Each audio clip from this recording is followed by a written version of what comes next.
Capítulo tercero. Distorsiones cognitivas y abordajes terapéuticos. En la primera parte de este capítulo me gustaría que revisáramos juntos las distorsiones cognitivas más comunes en las personas que se consideran tímidas. Verás que muchas de ellas te son familiares. Y te diré algo, a todos nos alivia ver cómo no somos a los únicos que nos pasan cosas, y a todos nos gusta sentirnos comprendidos y entendidos. Es natural. En la segunda parte te voy a hablar de los abordajes terapéuticos más conocidos en el tratamiento de la timidez y la ansiedad social. Distorsiones cognitivas. Lectura de mentes. Si hay una creencia que es común y además de ello dañina, creo que podría ser esta.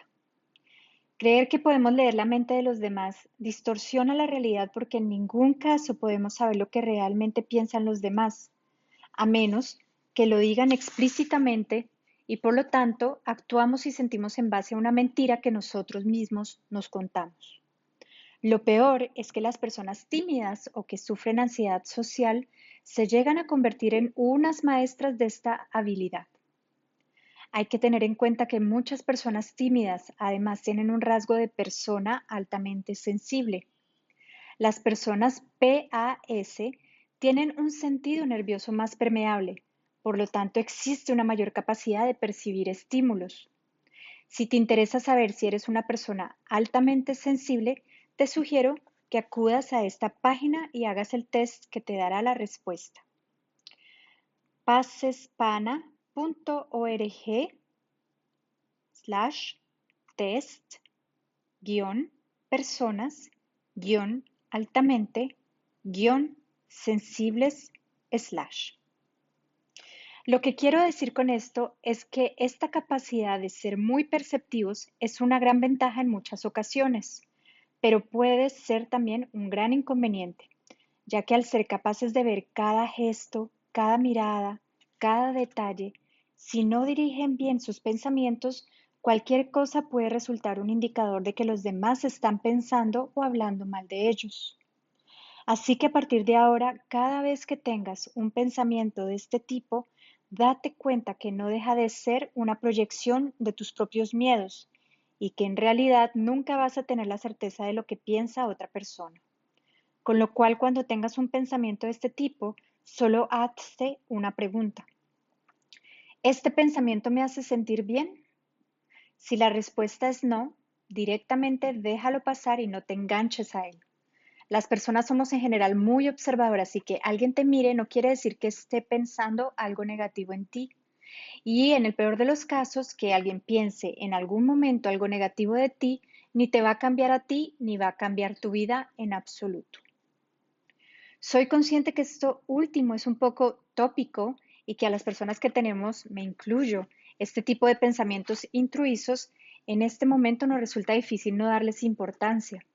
Así que te diría que más que pensar que van a desaparecer completamente ese tipo de pensamientos, cosa poco probable, la realidad es que se irán reduciendo a medida que ganes confianza en ti mismo y que lo que de verdad marca la diferencia es que cuando estos aparezcan no les des mucha bola y te des cuenta que el enemigo no está fuera, que solo eres tú proyectando tus miedos a no ser aceptado. No pasa nada, te aseguro que no eres el único y no te hace menos válido tener miedo. Todos lo tenemos en determinadas áreas de nuestra vida. Minimizar lo positivo. Catalogamos una experiencia ignorando las partes positivas de las mismas. Esto nos lleva a no valorar los logros porque eliminamos los momentos buenos de una experiencia y hace que nos quedemos con una sensación negativa. Esto lo veo casi siempre en sesión. Las personas solemos ser muy exigentes con nosotros mismos. Y esto de que la exigencia nos ayuda a tener un buen desempeño me vas a permitir que lo ponga en duda. Si somos tan perfeccionistas como para no saber valorar nuestros esfuerzos, nuestros logros e incluso nuestros fracasos, va a ser muy difícil que podamos progresar tanto en esta área que estamos tratando aquí de la comunicación interpersonal como en cualquier otra. Por eso te pido que te relajes, que seas capaz de ver lo bueno de tus avances, por pequeños que sean, y que si una situación en concreto no fue al 100% como a ti te hubiera gustado, que eso no impida ver lo que sí fue bien. Ejemplo, acudes a una reunión social, digamos que dura un par de horas y en ese tiempo tú te sientes relativamente cómodo e incluso conversar con algunas personas, pero con una persona en concreto, por el motivo que sea, te sientes más inseguro y quizás dices algo que no deberías, que no querías decir. Minimizar lo positivo es restar importancia a la hora y 50 minutos que las cosas fueron más o menos bien y quedarte solo con un hecho que hace que tires por tierra todo. No seas tan duro contigo mismo, valora la experiencia al completo y no te quedes solo con lo que no salió tan bien. Trata de ser objetivo y no machacarte por esos 5 minutos. Con sinceridad no te lo mereces y nadie más que tú recordará lo que dijiste en ese momento dentro de unos días. Falacia de control. Esta distorsión nos lleva a creer que no tenemos ningún control sobre nuestro bienestar y nuestras emociones. Esto nos inmoviliza a la hora de generar cambios. Si yo me siento como una mota de polvo en manos del destino, lo único que estoy haciendo es arrebatándome mi poder personal y viéndome como una víctima del universo. Y eso no es verdad. A cada momento tú tienes la capacidad de elegir algo de lo que ya te hablé mediante el concepto de libertad última. Por supuesto que puedes y debes generar cambios. Ahora bien, si tú eres de las personas que dice y además se van a gloria de decirlo, yo soy así, mal vamos. Esta idea de identidad inamovible es determinista. No nos deja ninguna opción de crecimiento, ni cambio, ni nada de nada y por lo tanto no nos ayuda. Tú eres como decías que quieres ser, independientemente de lo fácil o difícil que te resulte llegar a ser esa persona que quieres ser. Pero por supuesto que tienes el control sobre gran parte de tus emociones porque parten en gran medida de tus pensamientos. ¿Vas a poder controlar siempre tus emociones y tener respuestas acertadas? No, quizás si fueras Mahatma Gandhi y ni siquiera él conseguirías tal nivel de resultados. Te equivocarás, fallarás, pero lo importante es que sigas y que tengas claro el camino, aunque algunas o muchas veces te salgas de él. ¿Buscas resultados distintos? No hagas siempre lo mismo. Albert Einstein. Adivinar el futuro. Esto ocurre cuando pronosticamos resultados negativos y los tomamos como si fueran verdaderos. Hacerlo distorsiona la realidad porque aunque no existe nadie que sepa lo que va a pasar en el futuro, nuestra mente lo toma como una verdad y actúa conforme a esa idea. Pensamientos del tipo, va a ser horrible, si voy a ese evento la pasaré fatal, y cualquier otro de ese tipo te van a generar ansiedad anticipatoria que indiscutiblemente harán que adoptes conductas de evitación. Las conductas de evitación son uno de los peores enemigos del progreso en personas tímidas, porque si hay algo importante para avanzar es sin duda exponerse a las situaciones que nos resultan incómodas y retadoras. Sin exposición es imposible que vayas aumentando tu confianza y seguridad, porque ésta se retroalimenta de tus logros y estos logros no son tus resultados, sino tus progresos, tu compromiso con seguir adelante, seguir intentándolo a pesar de que a veces las cosas no resultan como esperabas. La resiliencia es la capacidad que tienen las personas de recuperarse de las adversidades que les presenta la vida y seguir avanzando hacia el futuro. Si no somos capaces de vislumbrar un futuro esperanzador, muy probablemente caigamos en el desánimo y la tristeza y perdamos algo muy importante, la ilusión. Soltar el control y confiar en el futuro sabiendo que pase lo que pase, seremos capaces de sortear e incluso aprender de nuestras experiencias es una de las habilidades más potentes para tener una buena vida. Personalizar. Como te podrás imaginar, personalizar es asumir que todo lo que pasa a nuestro alrededor tiene que ver con nosotros, es decir, nos lo tomamos en personal. Esta distorsión no nos deja darnos cuenta de que nosotros no podemos ser la causa de todo lo que pasa a nuestro alrededor. Hay millones de factores que no tienen nada que ver con nosotros que influyen en lo que pasa en todo momento y creernos que el mundo gira alrededor nuestro nos coloca todo el tiempo en el foco de los demás. Esta creencia nos provoca muchísimo estrés, porque evidentemente ante esa creencia nos sentimos siempre en la obligación de actuar de la mejor manera ya que creemos que cualquier error será percibido y analizado por todos. Para entender lo ilógico de esto, es tan sencillo como pensar, si todo el mundo está pendiente de lo que yo hago y nada más, ¿por qué a mí no me pasa igual y solo pongo mi atención en lo que hacen las otras personas? La respuesta es obvio, pero es esta. Para cada uno de nosotros lo más importante somos nosotros mismos. Por eso es más que probable que a los demás les pueda pasar lo mismo o algo similar, y que solo estén pensando en ellos mismos cuando tú dices o haces algo. En definitiva, cada uno de nosotros la mayor parte del tiempo está en sus cosas y no en observar, criticar, juzgar y menospreciar lo que hace el otro. Libérate de la carga que supone pensar así y empieza a cuestionar esa sensación que puedes tener en determinadas ocasiones y no la consideres como una certeza. Sobre generalizar.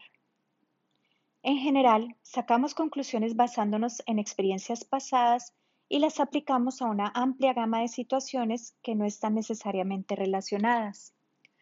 La realidad más objetiva nos demuestra que porque algo suceda una, dos o tres veces, no significa que tengas que ser así siempre. Muchas veces cuando hablo de esto pongo el mismo ejemplo porque es algo que todos hemos escuchado alguna vez. Hay personas que literalmente dicen cosas como, el amor no existe, porque tuvieron alguna mala experiencia de pareja. Todos los hombres son infieles, porque quizás alguno les fue infiel, y muchas otras de este tipo. Para poder generalizar de esa manera, solo seríamos fieles a la realidad si absolutamente el 100% de mis relaciones de pareja fueron así. A menos que todas tus parejas hayan sido infieles, no puedes hacer una generalización de ese tipo. Primero, porque es incierto y en segundo lugar, y todavía más importante, te predispone a lo mismo en el futuro. Esto tiene una explicación muy sencilla.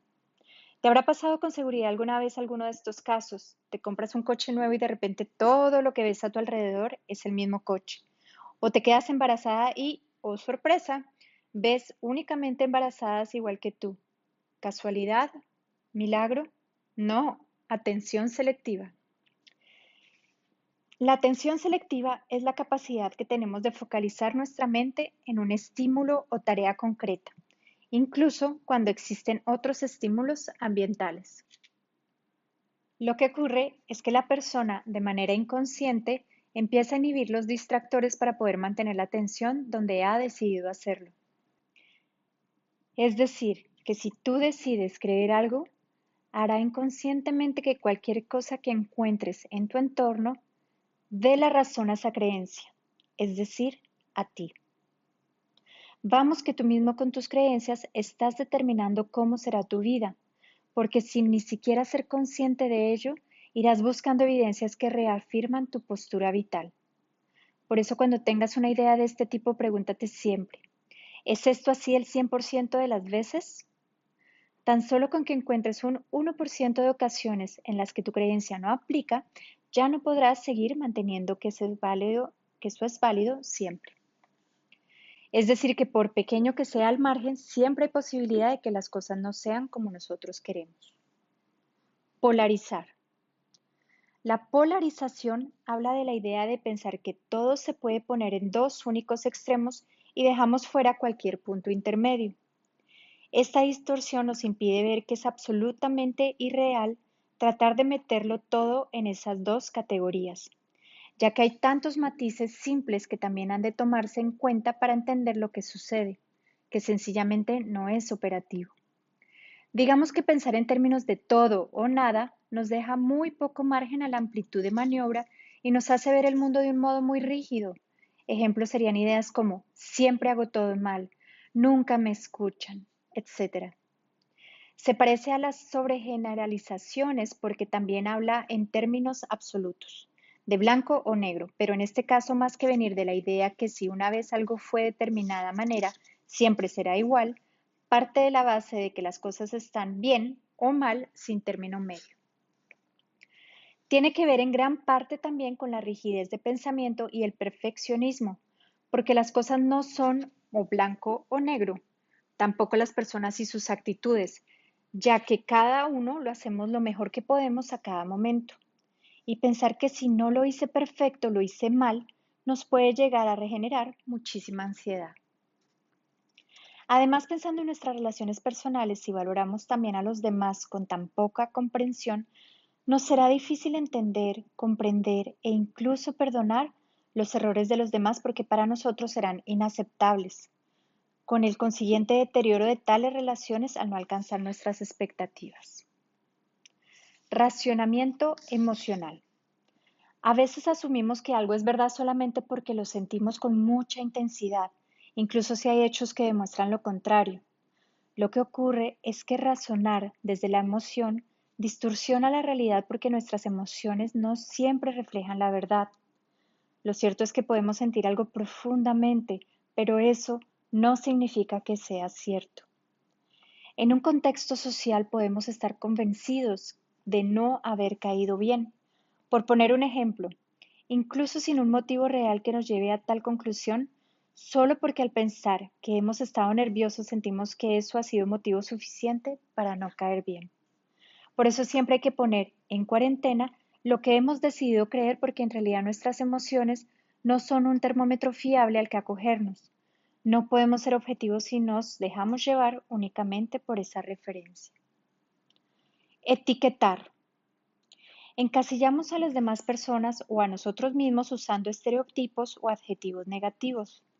Esto distorsiona la realidad porque no es realista catalogar a una persona, a nosotros mismos, basado en algo que se dijo o se hizo, ya que somos mucho más que una sola experiencia.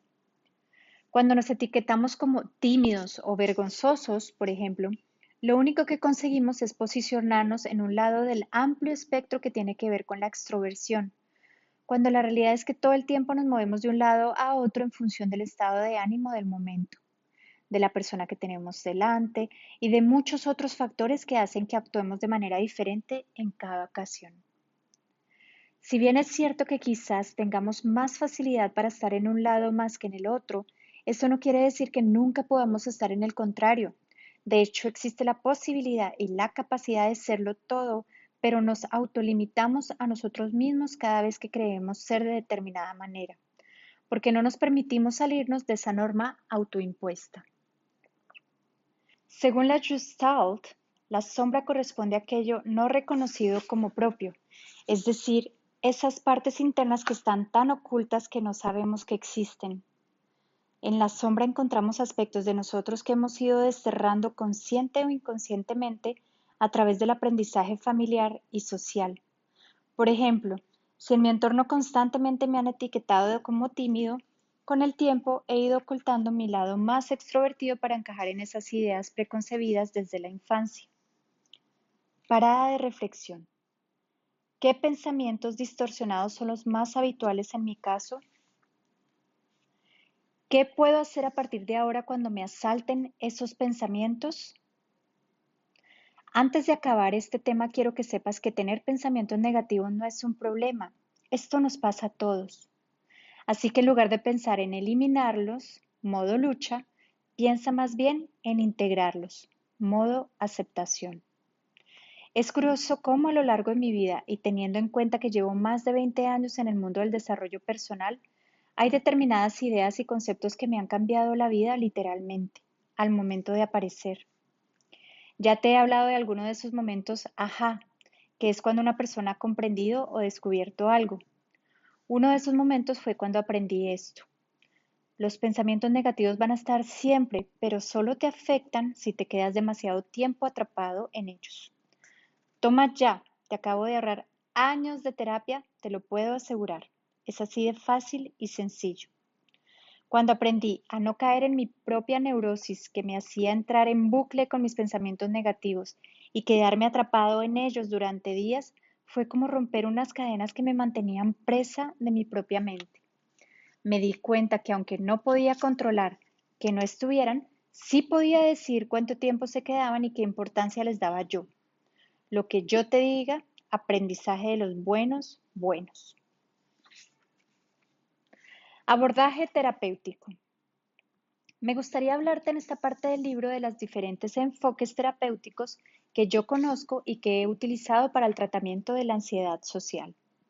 No voy a entrar en todas las diferentes terapias que he probado en los últimos 20 años porque no acabaría nunca, pero sí Voy a hablar de las más conocidas y utilizadas para el tratamiento de la timidez y la ansiedad social.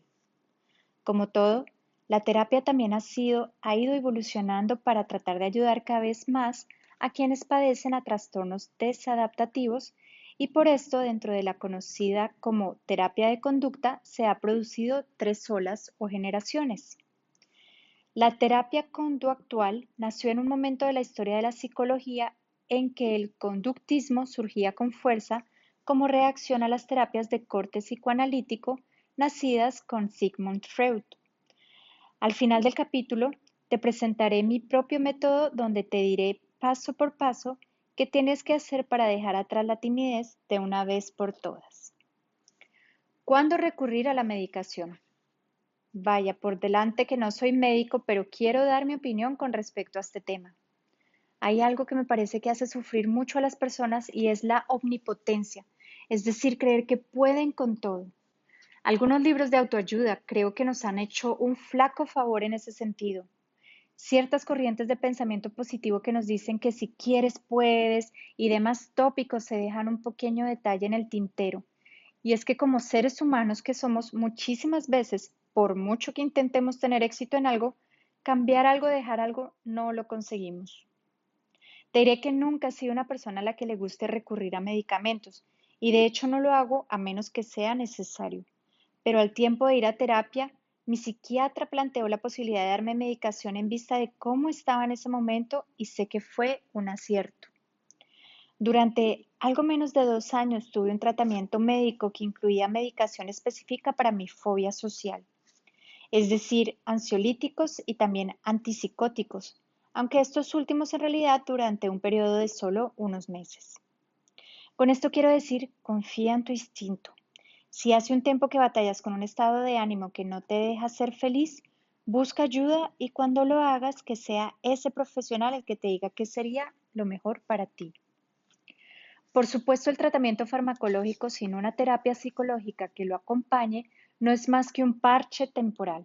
Y en realidad no estoy de acuerdo con la manera de gestionar esto en atención primaria, ya que en la práctica es el médico generalista quien acaba por recetar ansiolíticos o antidepresivos a muchas personas sin que tengan que siquiera visitar a un psicólogo.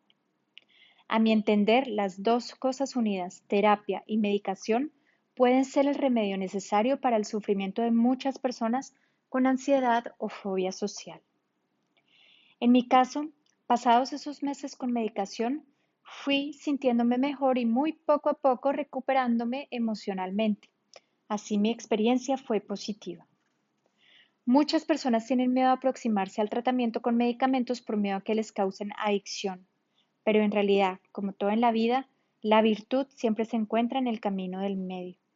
Si es necesario para ti en este momento de tu vida, no te flageles, ya habrá tiempo de pasar a otra etapa. Psicoanálisis. Como te decía, esta teoría fue creada por Sigmund Freud en 1896 y desde entonces ha ido evolucionando con diferentes aportaciones. El tratamiento psicoanalítico se basa en encuentros regulares con el analista, en los cuales, a través del diálogo, se logra una mejor comprensión de uno mismo, se facilita la resolución de los conflictos, se disminuye el sufrimiento psicológico y mejora la calidad de vida. Digamos que su principal objetivo es que el paciente, a través de las devoluciones del terapeuta, pueda llegar a nuevas ideas y reflexiones a través de la reflexión. En mi caso, durante varios años recurrí a este tipo de terapia que sin lugar a dudas me ayudó a reinterpretar mi pasado y generar nuevas líneas de pensamiento más saludables. Terapia cognitivo-conductual TCC. Los conductistas, a diferencia de la vertiente psicoanalítica, se centraron en tratar la conducta presente en el momento del problema, preocupándose por las relaciones entre estímulos, las reacciones y las consecuencias de estos. En una segunda generación aparecen, entre otras, la terapia cognitivo-conductual, que es el tipo de terapia más utilizada para tratar el trastorno de ansiedad social. Se basa en ejercicios que sirven como entrenamiento o aprendizaje y que parte de las siguientes premisas. 1. Lo que sentimos viene dado por lo que pensamos. 2. La ansiedad y el miedo vienen de las distorsiones cognitivas, es decir, de los pensamientos y creencias erróneas. 3. Si cambiamos lo que pensamos, cambiará lo que sentimos y por ende también cómo actuamos. La reestructuración cognitiva es el proceso dentro de la TCC y se basa en la identificación y confrontación de los pensamientos negativos e irracionales que nos asaltan ante determinadas circunstancias. Este tipo de pensamientos son llamados distorsiones cognitivas. La técnica utilizada para esta reestructuración es el registro de pensamientos. Este sería un ejemplo. Durante un tiempo yo también estuve utilizando estos registros con una terapeuta especializada y he de decir que son útiles y que simplemente al poner blanco sobre negro sobre tus pensamientos puedes ver claramente las distorsiones que hay en ellos. A mi modo de ver, quizás tienden a ser demasiados pragmáticos, porque el ser humano necesita de más profundidad para poder hacer cambios duraderos, pero desde luego me parece una buena herramienta para empezar a cuestionarte esas ideas que te llevan a sentirte mal contigo mismo. Si nunca has hecho este tipo de ejercicio, te sugiero que empieces a hacerlos. No es necesario que hagas esto durante años. Piensa que al final tendemos a tener los mismos pensamientos que se repiten una y otra vez. Así que ahí va la propuesta. Parada de reflexión. Descarga esta plantilla y llévala contigo en tu teléfono móvil. Cada vez que tengas una situación donde te hayas sentido incómodo, tan pronto te sea posible, completa el registro. Así no te alejarás emocionalmente. Haz esto mismo durante un mes. Si eres constante, podrás ver cuáles son tus 5 o 10 pensamientos que más se repiten y ya habrás conseguido encontrar varios pensamientos alternativos a cada uno de ellos. Como todo a partir de ahora es cuestión de repetición, volverán a aparecer, pero tú ya tendrás un pensamiento alternativo que te permitirá sentirte mejor y por tanto actuar de diferente modo. PNL, Programación Neurolingüística. Creo que la primera vez que oí hablar de la PNL no tendría más de 20 años. En realidad surgió en los años 70 como una herramienta para mejorar la comunicación y el desarrollo personal que bebía de varias fuentes: la terapia Gestalt de Fritz Perls, la terapia familiar de Virginia Satir y la hipnosis de Milton Erickson. Parte de la base que existe una conexión entre los procesos neurológicos, neuro, el lenguaje, lingüística, y los patrones de comportamiento aprendidos a través de la experiencia, programación, afirmando que todo esto se puede cambiar para lograr nuestros objetivos. Si te soy sincera, cuando la descubrí estaba en plena cresta de la ola. Se utilizaba para formar a comerciales como una potente herramienta de ventas. De hecho, sus detractores siempre expusieron que podía ser una manera de manipular a otros. Ciertamente, y con el devenir de los años, yo misma he relegado esta herramienta a otro lugar menos prioritario, a pesar de que tengo formación tanto en PNL como en DBM, Developmental Behavioral Modeling, pero es cierto que aún me sigue pareciendo una herramienta muy potente. Parada de reflexión. Te voy a dejar un ejercicio que se utiliza para el tratamiento de fobias, pero que puedes utilizar para la timidez. Tratamiento de fobias. 1. ¿Cómo te sentirías si estuvieras libre de esa fobia? 2. ¿Cómo te sientes cuando estás en pleno ataque de pánico? 3. Identifica la situación que puede haber desencadenado esa fobia. 4. Imagínate entrando en una sala de cine solo para ti, no hay nadie más, y puedes ver la pantalla enfrente de ti. 5. Van a proyectar una película, en realidad la experiencia que tuviste, esa secuencia que desencadenó esa fobia. 6. Ahora vas a poner esa imagen como tú quieras.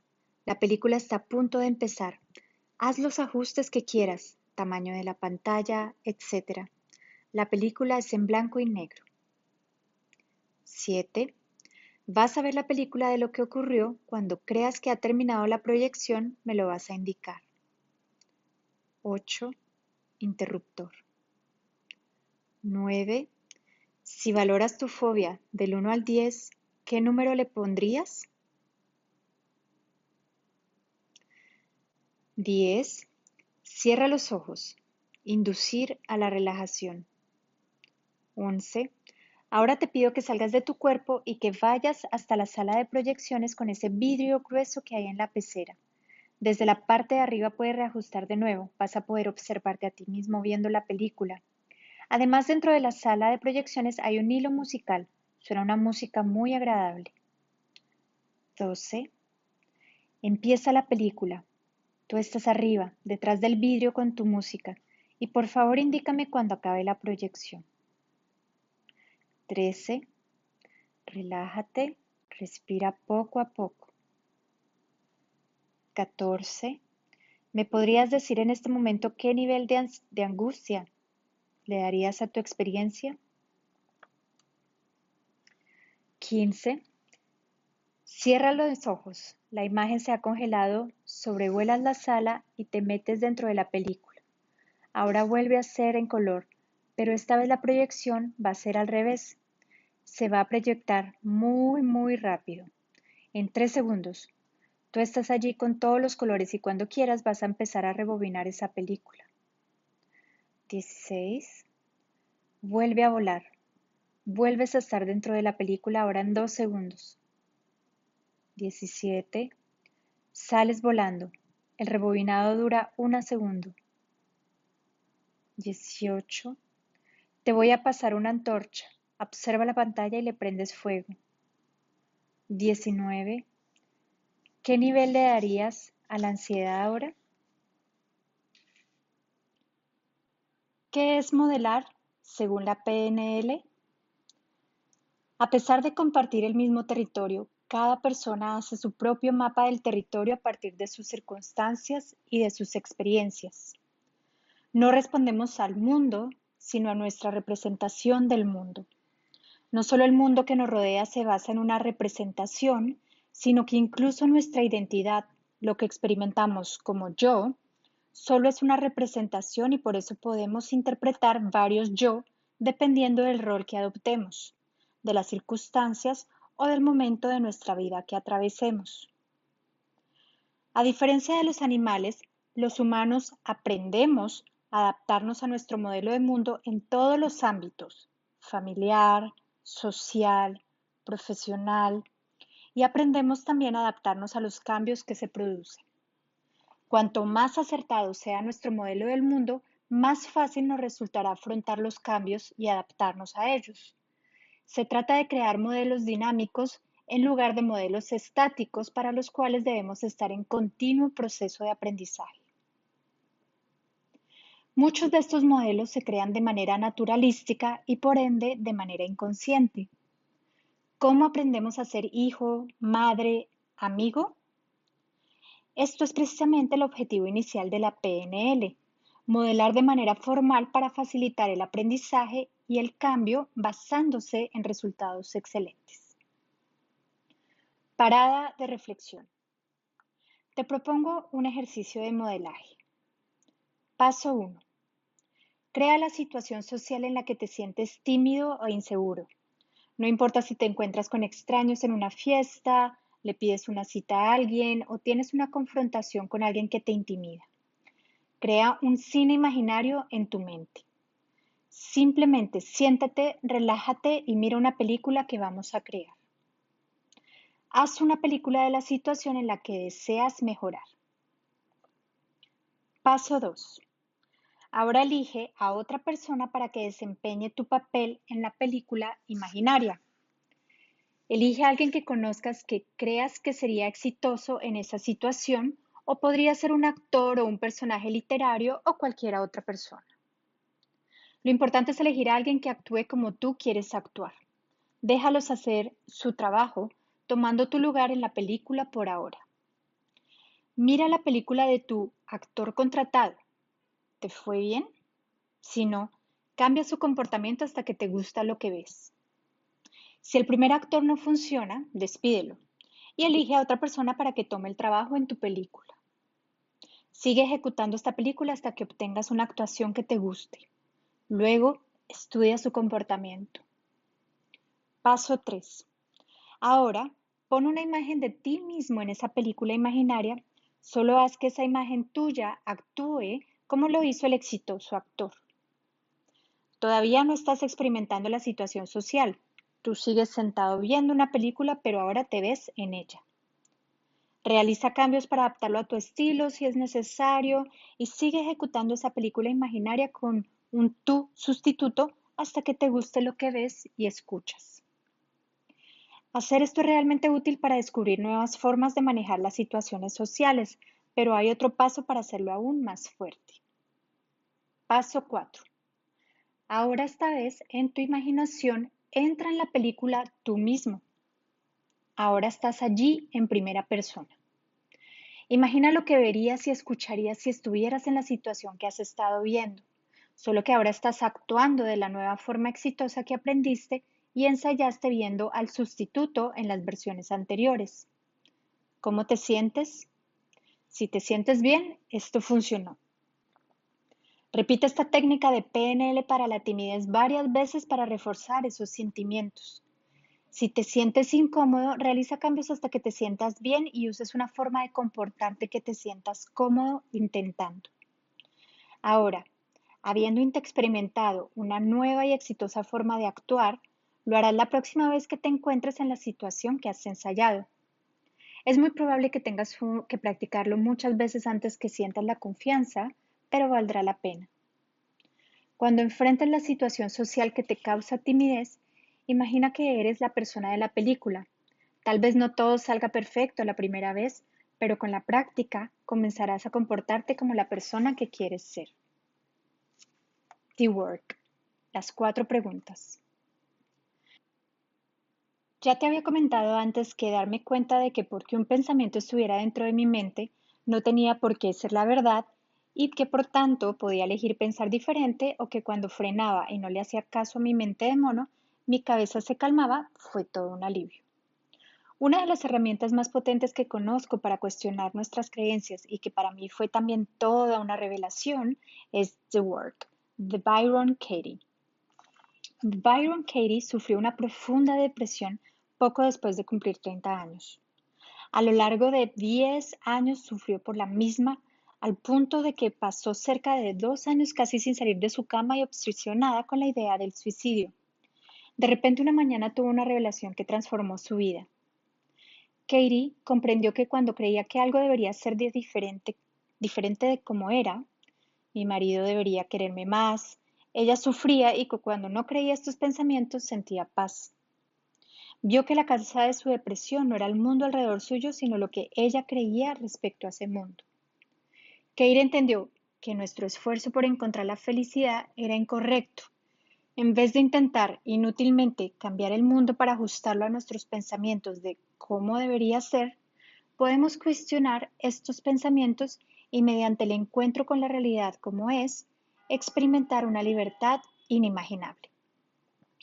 Para ello diseñó un método basado en 4 preguntas. Número 1. ¿Es verdad? ¿Sí o no? 2. ¿Puedes saber que es verdad con absoluta certeza? ¿Sí o no? 3. ¿Cómo reaccionas? ¿Qué sucede cuando crees en ese pensamiento? 4. ¿Quién serías sin el pensamiento? Si te paras a pensar por un momento tus reacciones, tu comunicación, es decir, lo que dices y haces en respuesta a lo que ocurre a tu alrededor, está condicionado por las historias que tú mismo te cuentas, sean estas reales o no. Somos esclavos de nuestras historias. Te pongo un ejemplo. Te enfadas cuando alguien no contesta tus mensajes y crees que no le importas, la historia que te cuentas. Pero lo que ocurre es que esa persona estaba trabajando y ni siquiera vio el mensaje, la realidad. O cuando crees que a alguien le caes mal, la historia que te cuentas. Cuando lo que ocurre es que esa otra persona es también muy tímida, la realidad. Podría ponerte infinidad de ejemplos, pero creo que ya ves por dónde voy. Nadie reacciona a la realidad sino a la interpretación de esa realidad. Parada de reflexión. Piensa ahora en una creencia limitante, por ejemplo. Van a pensar que soy un tonto o todos ven que estoy nervioso y contesta todas las preguntas. Ten en cuenta que tan solo si existe un 1% de que algo no sea como crees, ya no tendrías la absoluta certeza. Esta herramienta es algo compleja, así que te sugiero que investigues en profundidad si quieres saber más. Pero es interesante porque con entrenamiento te verás capaz de cuestionar cualquier pensamiento y darte cuenta de que si un pensamiento no suma en tu vida, entonces es que resta y por lo tanto es mejor no darle veracidad. Como te imaginarás, hay muchísimas más herramientas que podríamos aplicar al tratamiento de la timidez, pero he querido traerte algunas de las que yo más he utilizado y que creo que te pueden ayudar en el cambio de creencias. Pero claro, además de trabajar nuestras creencias internas, es decir, de poner el foco en nosotros, la realidad es que también necesitamos saber qué es lo importante para ser alguien carismático. Y para entender esto, vamos a ver qué esperan los demás de nosotros y cómo relacionarnos con las habilidades sociales necesarias.